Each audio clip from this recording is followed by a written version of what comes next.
Welcome to this panel on weaponizing globalization. What should the EU do? This is a panel organized by the European University Institute, which is a programming partner of the Delphi Economic Forum. We're very happy to be here with a stellar company of a number of people who, in one way or another, are connected to the European University Institute. Jean Pisani-Ferry, who is a senior fellow at the Peterson Institute for International Economics in Washington and also at the EUI. Maria Demertzis, who is at Bruegel and also at the EUI. Megan Greene, recently appointed at the Monetary Policy Committee of the Bank of England and also occasionally at the EUI. And Fabrizio Tassinari, who is the executive director of the School of Transnational Governance at the EUI. And also in the audience, we have Eric Jones, who is the director of the Schuman Center at the EUI, and Alex Stubb, who is the director of the School of Transnational Governance, will probably make a late entrance. So it's a great pleasure to be here discussing an issue which is very current, and there are two key words here.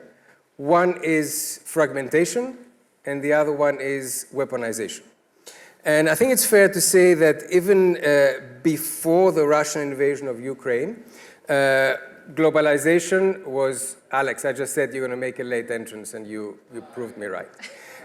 So globalization was fragmenting into large and competing regional blocs, and this has had significant economic and geopolitical implications. Just to make clear how this issue has risen in the policy agenda. Very recently, in a speech, US Secretary Yellen called the economic situation further down the present road of fragmentation and deteriorating US-China relations disastrous for the US, Chinese, and global economies. The recent IMF World Economic Outlook has a chapter on geoeconomic fragmentation and foreign direct investment, showing how you have a breakdown of global supply chains and the implications of that for foreign direct investment. The IMF's Global Financial Systemic Review has a chapter on geopolitics and financial fragmentation, implications for macro financial stability. In yet another recent speech, ECB President Christine Lagarde mapped out the policy issues which arise fragmentation for central banks, talking about the impact on inflation, talking about structural changes, the need, for example, for increased swap lines, and the like. And finally, last but not least, the European Commission President Ursula von der Leyen spoke of de-risking in a major speech the other day of the EU's relationship with China. So we have been in this situation of fragmentation, and the Russian invasion of Ukraine and the economic sanctions against Russia have given it an additional dimension, simply because the West, the combination of the United States and the European Union, has weaponized the global financial system. In the process, further fragmenting globalization and potentially also making collective action in fields such as climate or health much harder. This is not new. We've had in the past weaponization for example, through the US sanctions on Iran, but this has a whole different weight and depth. At the same time, the West is not united. We have seen in the US the recent Inflation Reduction Act pursuing a Made in America strategy in the race for new technology. So the question is, how should the EU respond?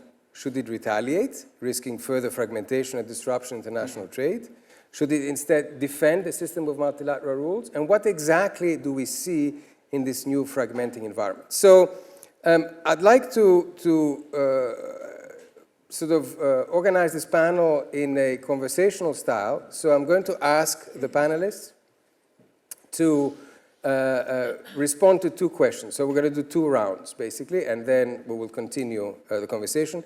In the first round, to have let's see if we're all on the same page on what exactly is happening in terms of both fragmentation and the weaponization of the global financial system. And in the second round, what should the EU response be? So let's start with the first round, and I'm going to turn first to Jean to ask him whether he does share the view of broader fragmentation landscape made worse by the response to the war and by the sanctions? Jean. It's a very good question, and I think we should start from a clear analysis of where we are. What's happening basically never happened before. I mean, if you compare the degree of economic integration there is between the US or Europe and China, and you compare that to what happened during the Cold War. During the Cold War, we had two different spaces. I mean, there was an economic space and a geopolitical space, and they were coincident.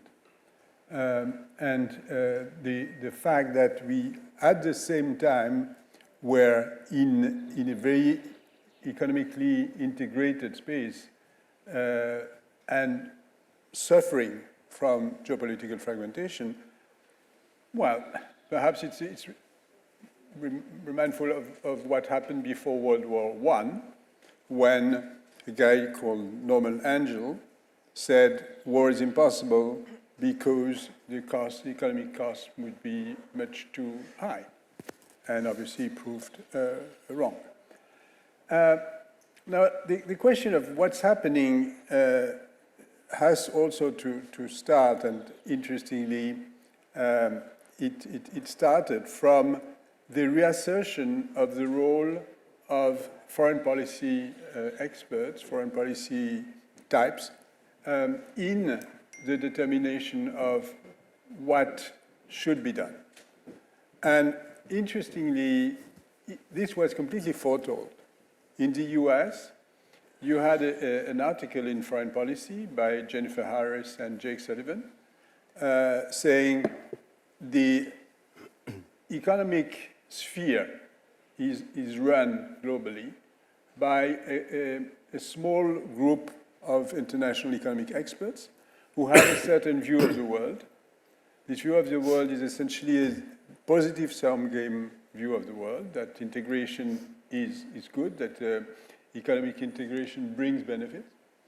And that's not the view of the world of the foreign policy specialists. And they very explicitly advocated that foreign policy specialists take leadership and really displace the economists, take leadership back from them,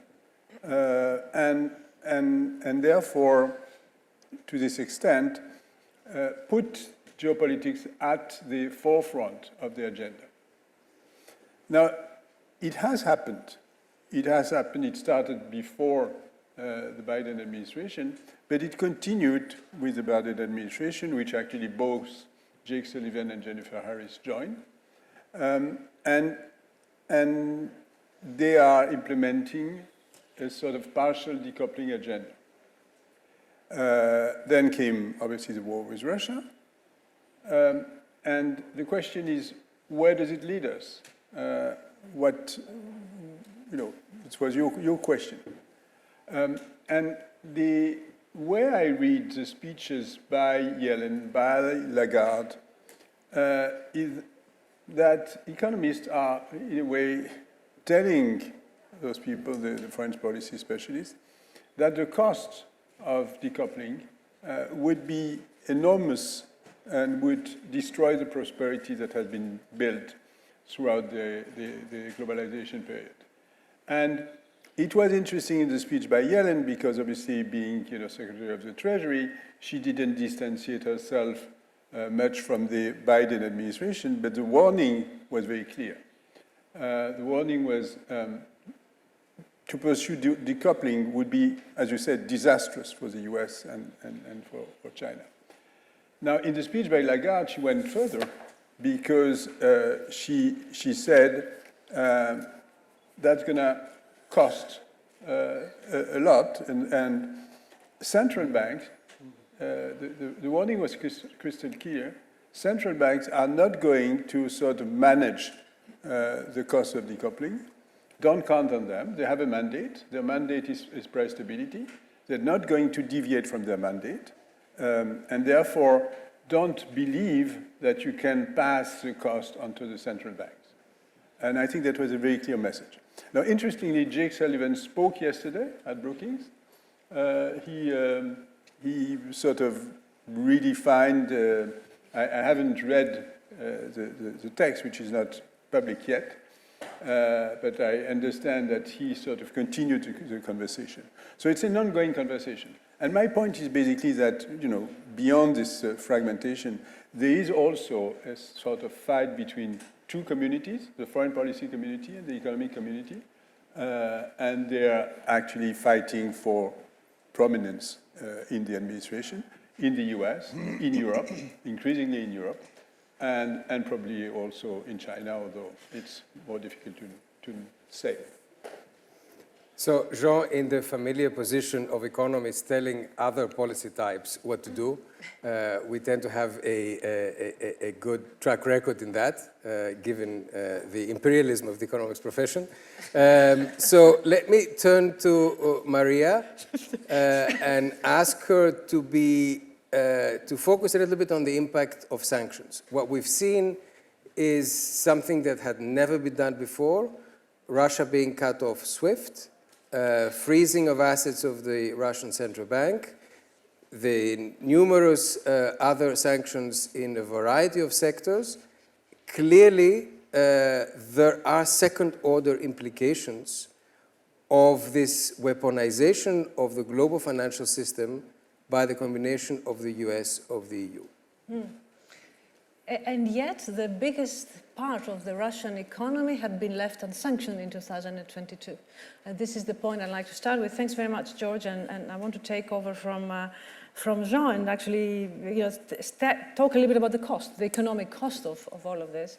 It is true that a very small part of the Russian economy had actually been sanctioned in 2022, and that comes from the fact that energy is the biggest component, and energy, for the most part, wasn't sanctioned in 2022, given that the biggest customer for the Russian economy in terms of energy is the EU, that opted not to sanction energy because we wanted to meet our energy demands. So the EU paid 140 billion in the first 12 months of the Russian invasion to Russia for buying energy, all types of energy. This will change now that the EU has sanctioned at least oil, although in a very small calculation we did the other day, we still think that the EU, given current flows and current prices, will still pay the order of magnitude about 30 billion to Russia for energy. That, of course, is just a scenario, given that we don't know what will happen.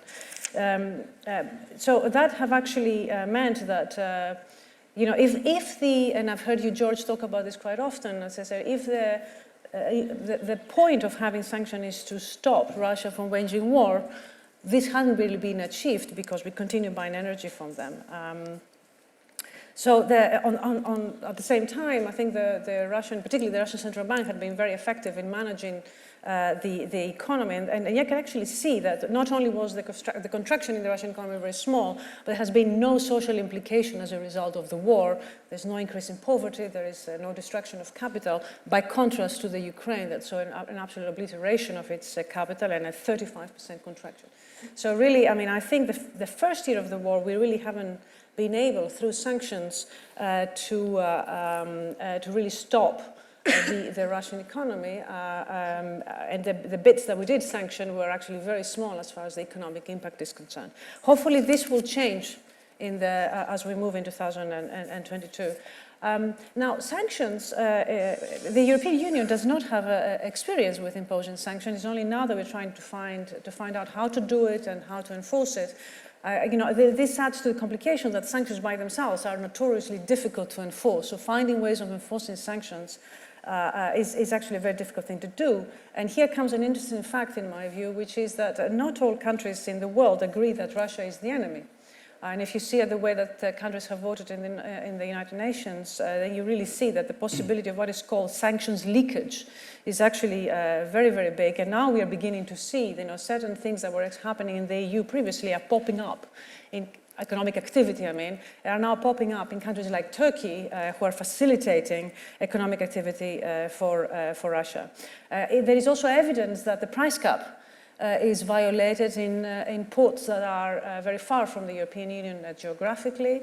The price cap that we imposed in the European Union of $60 for oil is actually violated. We see that oil is trading for prices higher than $60.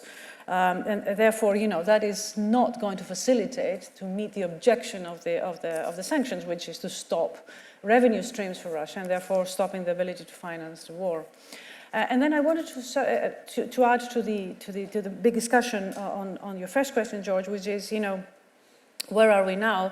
The fragmentation issue. I think there are structural shifts that have been accelerated, that existed before but are now accelerated as a result of having in the sanctions, and they pertain to sort of the fragmentation of the global system.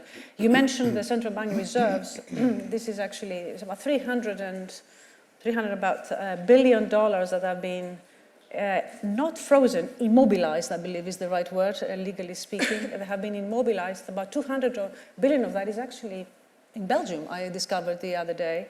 And the question is, what does that mean? How does the fact that we blocked, the Western countries have blocked the Central Bank of Russia assets, how does this change the global system? And 1 year on, and the evidence that we're seeing is the following.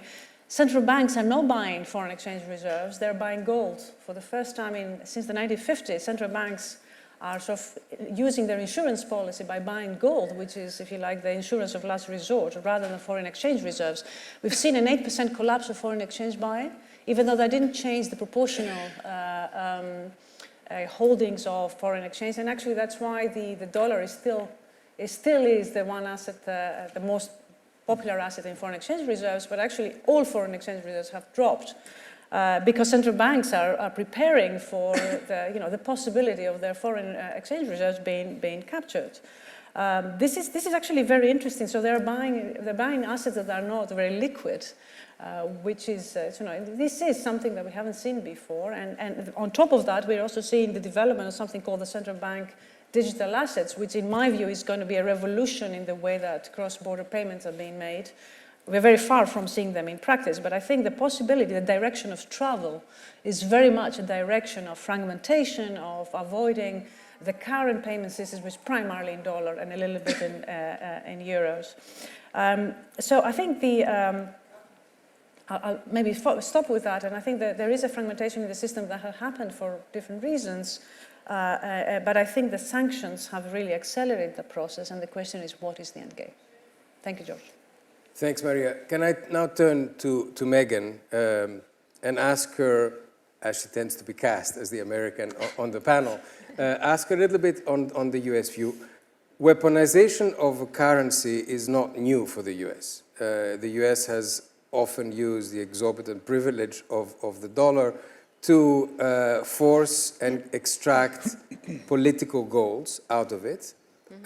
We've seen it in the Iran sanctions, in a clear case where the EU was in a flat disagreement with the US, but had to go along because of the position of the dollar and the fear of EU companies of being frozen out of the financial system if they did not comply with the US sanctions, so the extraterritoriality effect. So here, are we ratcheting this up? And what does it imply about the global financial system stability moving forward and the role of the different currencies? Will that mean that the dollar will be dethroned? Yeah, so really quickly, I want to just talk about weaponizing globalization because I don't want to overstate that argument. I think there is no fancy index for globalization, but if you look at all the proxies, it's not as bad as you would think if you read headlines or if you listen to economists. We, myself included, put out a narrative that we're all nearshoring and friendshoring, and there would be this fragmentation of the system, particularly between the West and China. But if you actually look at the data, it's happening for sure in certain sectors that are deemed to be of national strategic importance. Semiconductors is the most obvious one. Pharmaceuticals will probably be next. But I think that's only a small piece of the economy. So if you look at world trade to GDP, it's leveled off. after increasing for decades. So sure, we're not globalizing as fast as we were, but are we deglobalizing? It's not clear. If you look at FDI flows from the US to China hit a new record high last year after hitting a record high the year before. So are we really fragmenting? Not totally clear. If you look at the hot money, if you look at capital flows, it's not clear that there's a withdrawal of capital between the West and China in particular. You mentioned there were these IMF and World Bank chapters. I was a discussant on those chapters when they were published. They used UN General Assembly voting as a metric of fragmentation, and I would question that. I think Eurovision voting might be a better metric of fragmentation. So, you know, it's a very specific way of measuring it, and the data only goes back a couple decades. So I don't think that that's particularly conclusive either. So there's definitely fragmentation across parts of the economy, deemed to be of national strategic importance. But for the vast majority of the economy, it just doesn't make financial sense for companies to nearshore and onshore. So I wouldn't want to overstate the argument that we're deglobalizing massively. Insofar as the currency is concerned, we know that there has been a shift out of all currencies, as Maria just mentioned, but there has also, over the past several decades, been a shift out of dollars. The question is who's benefiting from it. And some of it is a shift into renminbi, but more of it is a shift into things like the currencies of Canada, Taiwan, Korea. Those are all allies of the US, and what's more, they have swap lines with the Fed. So moving into those currencies is kind of another bet on the dollar in an emergency. It's hard to imagine that Korea, Taiwan, and Canada would diverge massively with the US in any kind of real foreign policy sense. So sure, central banks are buying up fewer dollars, but they're buying up proxies of dollars. It's kind of the same thing. So I'm not buying the argument that, you know, we're seeing the end of the dollar as a global reserve currency. On the margin, sure, weaponizing finance and sanctions against Russia has pushed some economies you know, to really worry about the dollars that they're holding. I think China's probably uncomfortable with all the treasuries that they have at the moment. We're seeing a number of commodities trades being settled in renminbi now, more than we had been before, but it's still a tiny drop in the bucket relative to what's settled in dollars. You know, Argentina and Brazil announced they would come up with a common currency. I don't think that's wise or will probably happen anytime soon. So on the margin, yes, there's a small shift out of the dollar. But will the dollar be dethroned? I don't think that will happen in my professional lifetime. Okay, so a much more cautious view both on the fragmentation issue, where I think that most people would see it happening more than you do, so you are more cautious on that, and a fairly relaxed view on the dollar dominance, which I think is probably what most people would go for. I think that the recent kind of Lula, for example, proclamations did not exactly create any waves in the financial markets. So let me turn to the political scientist of the panel and ask him whether he does think, like Jean said, that economists are correctly warning policymakers that they're not internalizing the economic costs of certain decisions, or where, in fact, you know, there is a primacy of politics over these issues, and then economics has to simply find a way. No, I tend to agree with what Jean was saying at the beginning. I mean, being the only political scientist in a panel of economists lends itself to a number of jokes, but that they are mostly at my expense, so I will be clever enough to skip that. But perhaps then my job, following what Jean was saying, is really to try to qualify this, to qualify what is happening rather than quantifying it. And I would say there that, you know, weaponizing globalization, the weaponization of everything has actually a rather long pedigree in the way foreign policy is made.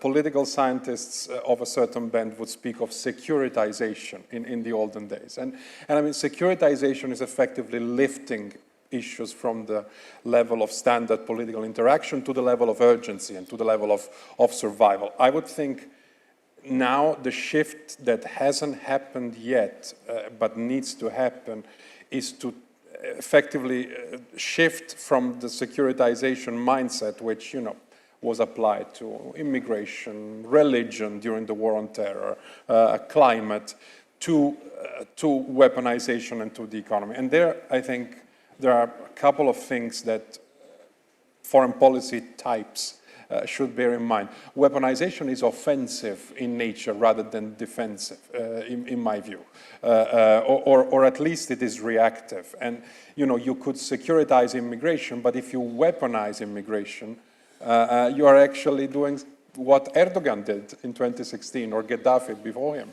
And if we are going down that road in other issues as well, I think it's important to bear in mind the consequences.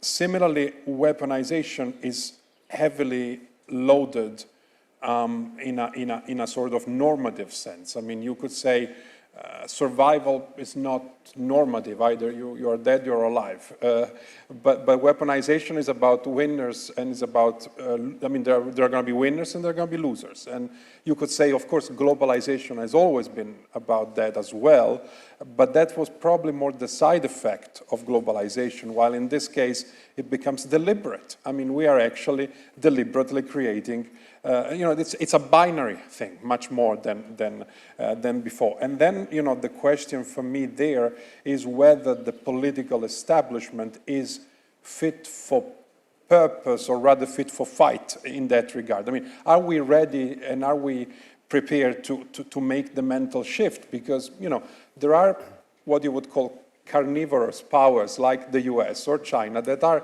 prepared for that. In Europe, are we prepared for that? Are we prepared to move beyond the ambiguity that, and I guess this is your next question perhaps, that European policy making and European integration is premised on, and moved into a much more binary way of doing globalization? And I'm not sure that the answer there for us in Europe is positive. Okay, so you're giving me actually a very good segue to the second round so what should the EU do? And we have followed over the last years the discussion around the new term of strategic autonomy, of French shoring. We have seen explicit attempts by the EU through the CHIPS Act and other, to sort of think of critical sectors. There's a discussion of critical raw materials that has started within the EU. The recent speech by von der Leyen on positioning ourselves between the US and China has been an important one. And of course, as usual, within the EU, there are dissenting voices. So I'm going to turn again to Jean first to ask him about whether he thinks that the EU has indeed or not taken this issue of fragmentation seriously in its overall, and also comment on the French position on that. So the French position on strategic autonomy and the differentiation that we are seeing between the French president and a broader EU position lately. I'd like to wish to go back to the previous discussion, because I think it's an important discussion, and I want to clarify something. The idea that the world we were in was a world in which the dollar and to some extent the euro were regarded as public goods. I mean, for all practical matters. They were seen as something that couldn't be or could only be weaponized in the extreme. And that meant you could, if you're an emerging country, you could use the dollar with confidence. Now, the fact that the reserve has been what did you say, frozen, immobilized? Immobilized, was an extremely aggressive move by the EU and the US. And with deep unintended consequences. That it was basically signaling to the rest of the world that this belief was just wrong. And that by using the US dollar, you could basically put yourself at the mercy of discretionary decision by the US. there had been Iran, but Iran was quite different. I mean, Iran was itself, putting itself at a distance from the international consensus. They had an agreement that they did not abide by, etc. So Iran was a sort of foretold story, but didn't go as far as with Russia. Now, what is incredible to me is that it was done, and as you said, with no effect. Basically, the effect of this decision of freezing the reserve was nil. I mean, from an economic standpoint, it did not. I mean, the Russian central bank won that part of the war, and it's incredible that a year after, you start seeing Lula, you start seeing people going around and saying we should be moving towards becoming independent from the dollar and to this extent the euro. So I do think that was a major mistake that was made. You have to be consistent. I mean, if you do that, I mean you're putting at stake the role of your currency. To be able to issue an international currency was a privilege, was a sort of remaining privilege of the West. I mean, of the US, of Europe, and basically we have squandered this privilege. So let me stop here. But are you saying that we should not have done it, or are you saying we should follow through with it and be either or? Yeah, either or, and we're somewhere in the middle. Yes, we're somewhere in the middle. All right. Strategic autonomy. Jean, you're not out of that. Yeah, I'm out of that. Okay. And the French position. And the French position. So I think there are ambiguities. Let me try to dispel some of them. I think the EU should stick to its DNA, and its DNA is a world of rules. It's a world of multilateralism. It's not the EU is not a discretionary power. So that doesn't mean you can't make use of your strength, and it doesn't mean you have to be sort of open to everything and everyone. But it means you have to discipline yourself by abiding by the rules of the multilateral system. The second point is that I think what the EU should do, or what member states should do, is basically always think in terms of what is the EU dimension of what we're doing, and give priority to EU instruments rather than to national instruments. So basically, that means, Christine Lagarde spoke of the Capital Markets Union in her speech. Pointedly, Capital Markets Union was not something that was considered on the agenda. I mean, it had been on the agenda forever and would remain on the agenda forever. But she very pointedly said, okay, it's time now to realize that Capital Markets Union is essential. And I think that sort of gives the direction. The direction is to strengthen the instruments we have, to make full use of the instruments we have, but to always continue to be playing by the multilateral rules, because I think that sort of strategic autonomy would be much more acceptable for the EU member states, and that would actually also be more effective. And the French position. I'm not going to let you go away with that. But what I'm saying is that... But do you think that there is a rift between the French position and the rest of the official EU kind of stance? Do you think there's a differentiation? I think there are some ambiguities, and some French ambiguities, but I'm not sure there is a deep divide. And I'm referring here to a speech given by Laurence Boone recently at the Peterson Institute, where she was fairly clear about the fact that the role, the primacy of EU rules would have to be upheld. Okay. Maria, Inflation Reduction Act, should the EU retaliate? Should we go along? Should we worry?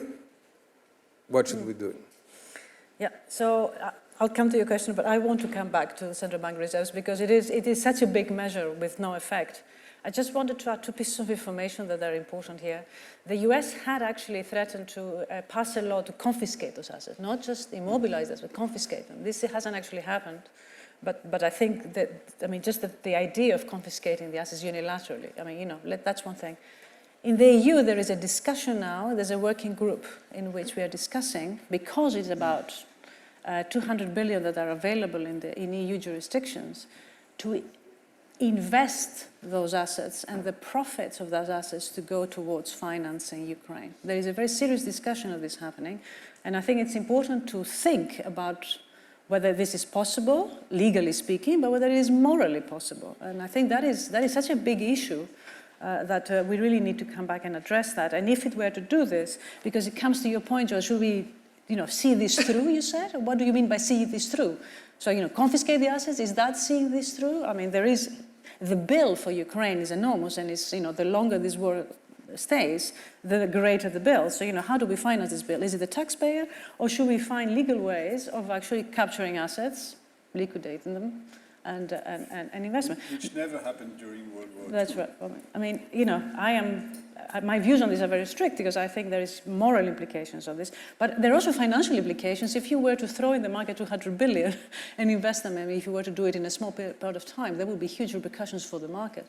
And also, if I may, legal implications. We had a training where we both were on the implications of sanctions at the EU, at the School of Transnational Governance last week, with a bunch of lawyers around the room discussing the potential legal issues around confiscating those kind of assets. Yeah. And they're pretty important. Yeah, so these are not confiscating. So you are legally, you cannot, the law does not allow us to confiscate. We have to return, when the sanctions are removed, we have to return exactly what we seized, as well as the interest that was promised at the time when we seized them.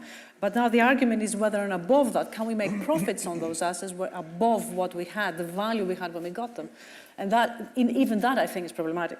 But okay, let's go to your question on what the EU should do. I think we should definitely resist the temptation.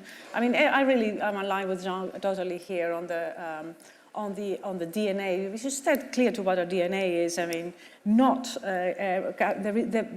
there are bad policies, nationalist policies, protectionist policies are economically bad policies. They will not work out. So I think we should resist the temptation of doing that and play the long game. The only way to do this is to play the long game where multilateralism is at the essence of everything. And then one more thing, and I think it's important to say this, but in the EU there isn't one view. Speaking with one voice outside our borders is really important. If we don't do that, then I think everything is compromised. So on the IRA, on the IRA, no. To resist, I mean, look, for the most part, the IRA, if I may call it not IRA, is actually a very welcome bill because it has got a very big emphasis on the greening of the economy, which is very welcome. So for the most part, I think this is very welcome. The part which violates multilateral aspects is the bit that we are problematic about. This is the bit that we need to sort of antagonize, in my view. Play it according to WTO rules, and then you're allowed to do whatever you like. Megan, as an American with a UK passport and somebody who has been working in EU issues for a very long time, what would you recommend to the EU Commission in terms of dealing with the Inflation Reduction Act? And especially the fact that we know very well that there are aspects that are trade restrictive and clearly outside the multilateral framework. What do we do? Yeah, so with my American hat on, I'll say, you know, the Europeans are clearly cheesed off about the Inflation Reduction Act. But the EU is the land of national champions. In some ways, the US has kind of learned this from the EU. And protectionism is something the US is kind of new to, but Europe has been more aggressive on that for years. So I think a lot of people in the administration are wondering what the Europeans are whining so much about. There are problems, so with my Economist hat on, there are problems with the Inflation Reduction Act, which, by the way, does not reduce inflation at all, but is the biggest piece of climate legislation the US has ever passed.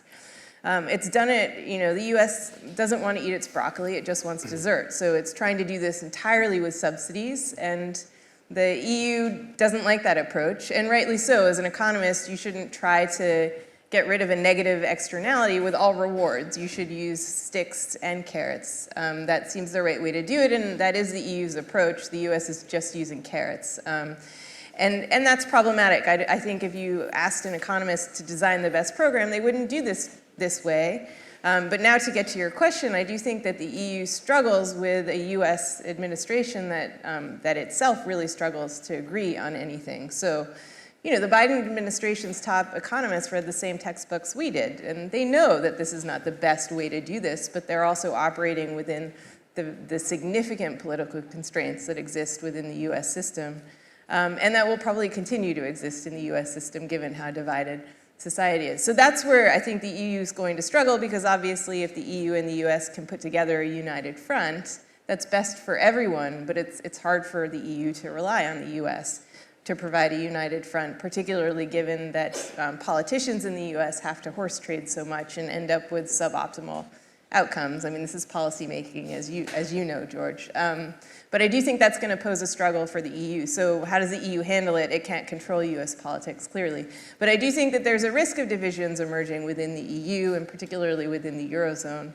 So focusing on minimizing those would be good. It was great to hear about capital markets union, but the Eurozone's made more progress on the capital markets union than it has the banking union recently. And given the events of last March, that kind of blows my mind that there isn't a push now to strengthen the Eurozone's own systems for resolving banks. It's one example, but another one off the top of my head is inflation's diverging within the Eurozone. Inflation's a huge problem, but core inflation accelerated last month in Germany and decelerated in Spain, France, Italy. And so, diversions like that might begin to make conversations on the governing council at the ECB really difficult. So these are possible things that might sow division within the EU going forward, and I think that EU countries need to work really hard to minimize that.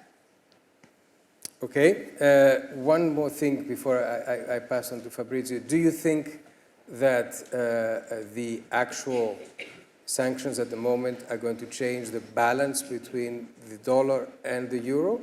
It's interesting that the discussion that had started some time ago about strengthening the international role of the euro has faded a little bit in the last couple of years.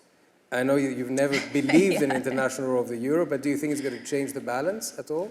Yeah, I was going to say I never really bought that to begin with, that the euro could come and take over the dollar. No, I think that the fundamental weaknesses in the currency union still exist to a large degree. A lot has been done since the euro crisis. There have been a number of institutional changes. There's steps in the right direction, but it's not an optimal currency area still. It will take more crises to get there. So I don't think it's plausible that the euro will take over for the dollar. I wasn't talking about taking over, but strengthening. I don't think it's shifting the balance, really. All right. Fabrizio, strategic autonomy, are we on the right track there? And is this more a political issue or an economic issue? Well, look, EU foreign policy as a whole has quintessentially been an exercise of ambiguity, right? And I think for reasons that we all know, unanimity and different member state sensibilities. So of course strategic autonomy fits very well into that, and in the old days you would have said this is constructive ambiguity. I'm afraid that the room for constructive ambiguity is shrinking considerably because of what we talked just before. And I think, if you ask the Ukrainians, they will tell you that, the casus belli for them was in 2014 with the deep and comprehensive free trade agreement that then, led to the Russian reaction. And that was, again, an exercise of ambiguity. It was about trying to bring Ukraine in while, not upsetting Russia. I'm of the opinion that, and this is not to take a stand on strategic autonomy unless you really force me to, but it's to say that the scope for having half-hearted, half-baked solution is really much less. And I think we have proven as a EU to be principled according to our DNA, as Maria and Jean were saying, when we had a clear adversary and have a clear adversary like Russia. In all other cases, we have continued the path dependence of this ambiguity. Another example recently was the Serbia-Kosovo agreement that was agreed but not signed. I mean, it's those sort of things. They had a lot of mileage before the war. I think after the war, it's much less. And of course, the key question there will be enlargement and where, you know, what kind of position we're going to take there.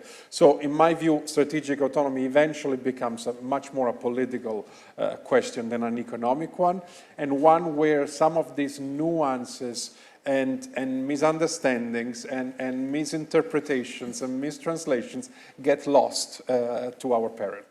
All right, we have 2.5 minutes to go, so I'm going to do the Delphi thing, which is to ask the 4 panelists for a 30-second response to the question, 5 years from now, are we in a completely different, much more fragmented and weaponized global environment, or is this a marginal, is this a gradual shift? Jean, 30 seconds. Well, the positive response would be, yes, we are in a more fragmented, more weaponized environment. The normative response is that we should fight against it because it's not in our interest. And I think that there is a way in which, you know, rivalry can be combined with the management, the joint management of some common, big common problems. And that's the way we should fight. Thank you. Maria? Yeah, the same, actually. Yes, we will be. It's a gradual shift. It won't be a revolution in any way. It is gradual, but I really think that here the EU should play a constructive role if it were to position itself as one of the biggest multilateralists in the world. Yeah. Megan? I can't believe I'm the optimist on this panel. That I was never about happens. to say, this is very unlike you. Yeah, but look, I think if you look through history, we've hit inflection points where we had a decision to make between, you know, integrating or fragmenting, and we consistently have chosen further integration. Ted Truman, by the way, who's a legend in economics, is writing a book on this right now. But, you know, history suggests that we probably won't go further into massive fragmentation. So 5 years from now, I think we'll be in a better position. Thank you. And finally, Fabrizio. On the whole, I would say yes, and I think from a European perspective, unlike the American one, it's more about us waking up to a reality that it's not necessarily, you know, pessimistic or going in, but it's more about us adapting and adjusting to something that we're not doing yet. All right. Thank you very much to all of you for being here in this panel organized by the European University Institute as a programming partner of the Delphi Economic Forum. A warm thanks to our wonderful panelists and to all of you who were here.